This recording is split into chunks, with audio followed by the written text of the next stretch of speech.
registered in New Jersey or are principally garaged in the state of New Jersey, meaning they are essentially domiciled in New Jersey, even though they may be registered in another state.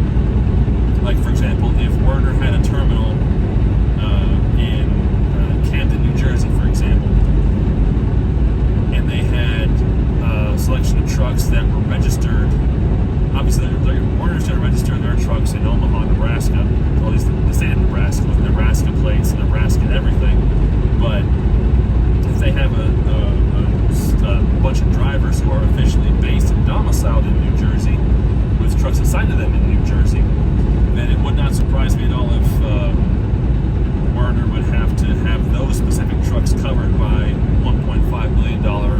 policies, because they would be principally garaged in New Jersey. At least that's one possible interpretation of it. What that actually means yet, that's probably still going to be need to be clarified somehow, some way, some when by the state of New Jersey, as well as their Department of Motor Vehicles or Bureau of Motor Vehicles, whatever their terminology is for it.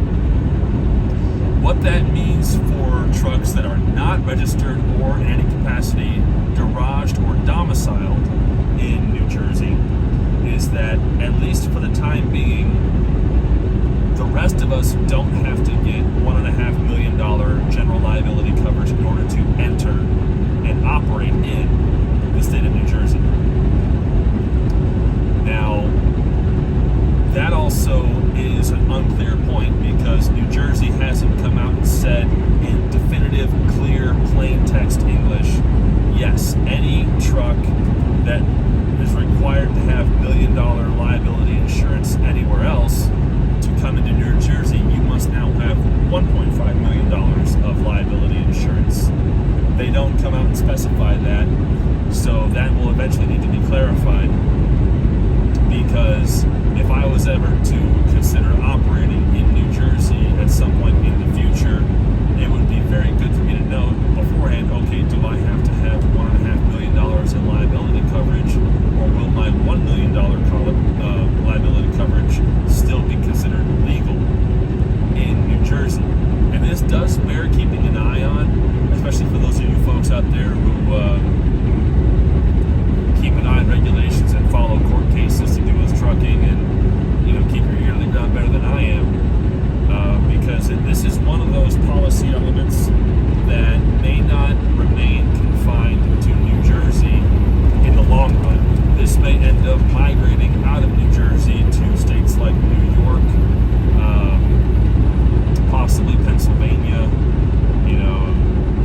states that might be in favor of trying to perhaps, just require better insurance coverage in order to, foot the bill for incidents that are becoming, in some cases, increasingly more expensive. At least that's one way to look at it. But what that's going to mean for the rest of us is that now our insurance policy values, our insurance payment, our policy annual payments will end up increasing. And for a lot of folks, in theory, if all's going well and you've got an older truck, 3, 4, 5 years old, whatever, and a trailer, depending on how long you've had your insurance coverage and, of course, your accident history, you probably have a monthly premium payment that is under $1,000. Now, the first year I had my insurance, my payment was under $1,100, but it was still over $1,000. I think it was like $1,078, give or take and change. Now, though, this year my insurance has gone down quite a bit. It's going down to something like it's under $900, or maybe a little bit less. So that's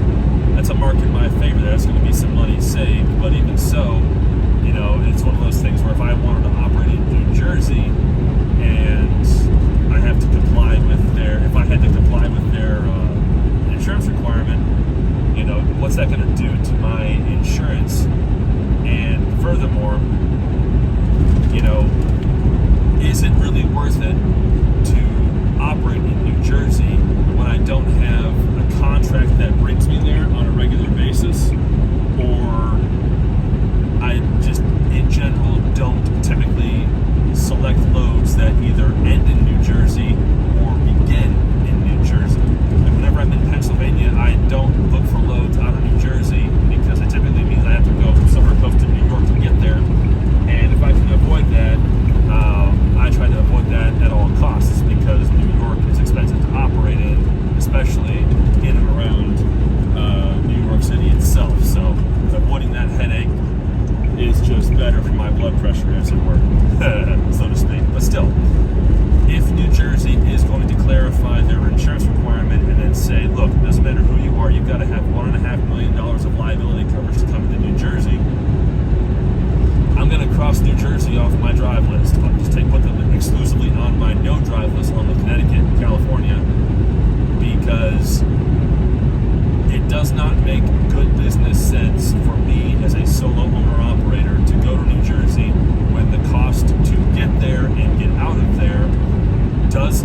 these are real questions that need an answer at some point coming